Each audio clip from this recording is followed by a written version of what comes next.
আসসালামু আলাইকুম, আশা করি সবাই ভালো আছেন। visainformation.com এর পক্ষ থেকে সবাইকে জানাই অনেক শুভেচ্ছা। আপনারা বর্তমান সময়টাতে অনেকেই আমাদের কাছে ফোন করে একটা ব্যাপারে জানতে চান যে ফ্রেশ পাসপোর্টে আমরা সেনজেন ভিসা বা ইউরোপের ভিসা নিশ্চিত করতে পারবো কিনা।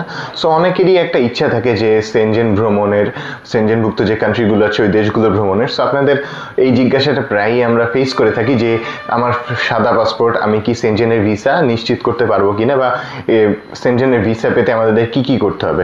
সো বেসিক্যালি আজকে আপনাদের কাছে এমন একটা দেশের কথা বলবো যা ফ্রেশ পাসপোর্টেও ভিসা পাওয়া সম্ভব। যদি আপনি কিছু টেকনিক্যালি কিছু জিনিস হ্যান্ডেল করেন তাহলে কিন্তু আপনার ওই দেশের জন্য ফ্রেশ পাসপোর্টেও সেনজেন ভিসা আপনি নিশ্চিত করতে পারেন।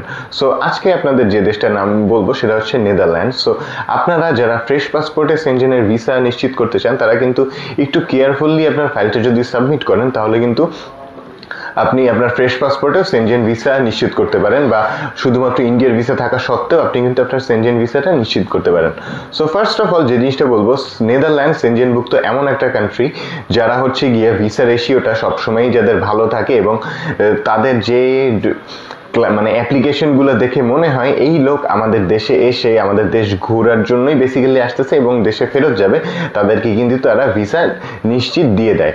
এখন আপনি কিভাবে তাদেরকে বুঝাবেন যে আপনি তাদের দেশে শুধুমাত্র ঘোরার জন্যই যাচ্ছেন? হ্যাঁ, আমাদের অনেকের ইন্টেনশন থাকে যে আমরা ওখানে গিয়ে সেটেল ডাউন হয়ে যাব, বাট এটা আমাদের ইন্টেনশন, আমাদের ইচ্ছা, এটা আমাদের অ্যাপ্লিকেশন সাবমিশনের সময় এই জিনিসটা বুঝতে দেওয়া যাবে না।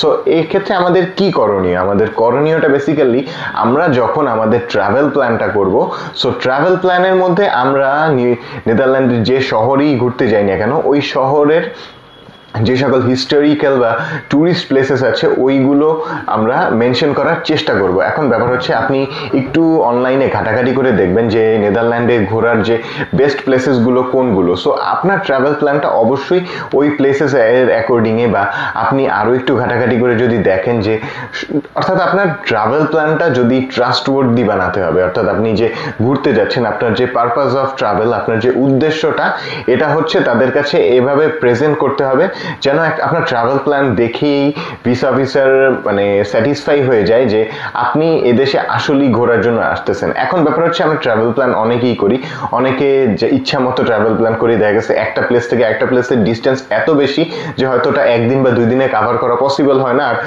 পসিবল হলে আবার ব্যাক করে ওই সেম হোটেলে এসে থাকা পসিবল হয় না।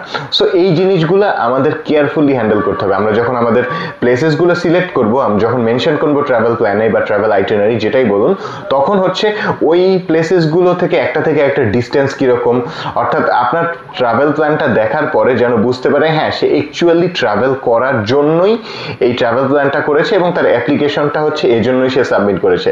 দেন তো কভার লেটারে আপনি আপনার ডিটেল ইনফরমেশনগুলো সামারি করে বর্ণনা করবেন। দেন অবশ্যই সেখানে যে পারপাস অফ ট্রাভেলটা সেটা একটু এলাবোরেটলি অর্থাৎ বিস্তারিতভাবে আপনাকে বুঝাতে হবে আপনি কেন যেতে চান। এই জিনিসগুলো আপনি বুঝালেন, আপনি আপনার ভাষায় বুঝিয়ে লিখে দিবেন। এখানে হচ্ছে এমন না যে খুবই হার্ড ইংলিশ জানতে হবে বা খুবই স্ট্রং ভার্বাল কমিউনিকেশন থাকতে হবে, ব্যাপারটা এমন নয়।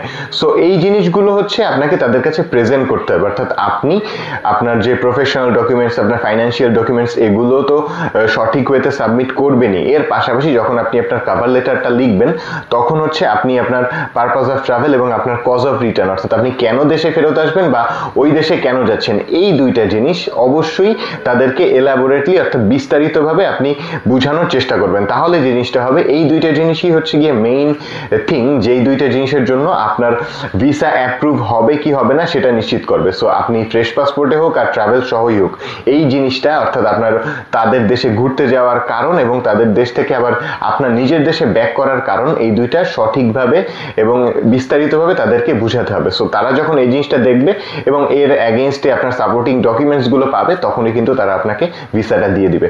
সো আজকের ভিডিওটি এতটুকুই। আপনারা যারা নেদারল্যান্ডের ভিসা অ্যাপ্রুভাল বা ভিসা সাবমিশনের জন্য যে কোনো সহায়তার জন্য চাইলে সরাসরি আমাদের অফিসে ভিজিট করতে পারেন বা কল বা নক করতে পারেন স্ক্রিনে দেওয়া নাম্বারে। সবাইকে অনেক ধন্যবাদ।